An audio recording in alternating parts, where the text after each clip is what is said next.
Hello and welcome to another episode of What the Fuck Moments in Manga and Anime After Dark. Today we are going to be talking about Volume 2 and 3 of the Boys Love Manga Black or White, so if this is not your flavor of spice, or if you're under 18, please scroll away. Now, if you watched my video about Volume 1, I praised it for being a green flag. Well, then I started hearing some concerning things about how it doesn't quite stay that way. But don't freak out, bestie. It all makes sense. Okay, so the concerns are that our Prince Shige, he's not really a nice guy. In Volume 2, we get a lot of backstory with Shige and Shin back in high school. Even back then, Shige was being shoehorned so hard into being the perfect prince type that he was expected to act like that all the time. Poor guy is literally typecast to put Jesus in back. You know, while he's not necessarily evil, that's not how he is in real life. Shin is playing this dark character in this Power Rangers ripoff movie, and the public is starting to notice him. He's the hot bad guy, and Shige is getting extremely jealous. Shige is glad that Shin is having success, but he doesn't want to share. Shige keeps saying that, it doesn't work if we're both famous. Shin being less famous meant that he was home a lot more. So when Shige would come home being stressed from being so goddamn famous,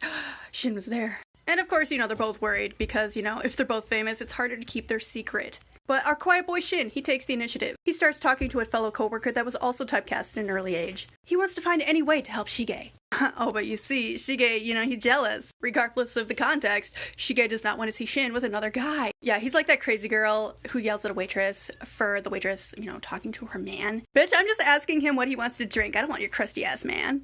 Anyway. Yeah, even into Volume 3, they're having issues like that. Shige can't even be on the same variety show as Shin without getting jealous of him standing with his own coworkers. Shige then drops the bomb of, oh, see, this is why I didn't want to sleep together, because I knew I'd get this way, Shin. And of course, Shin's like, no, babe. We are not talking like that. Even though our good boy Shin, he's feeling jealous too. Shige has a part coming up where he has to kiss a woman, and Shin, he's not feeling the best about that. And oh yeah, when it comes to spicy time between these two, it's getting there. Slowly but surely, it's becoming a little less awkward. Shin is trying so hard to push himself out of his comfort zone to meet Shige, who is trying so hard to hold himself back. Shin knows that spicy time is, going to relieve so much of that stress, so he's really trying.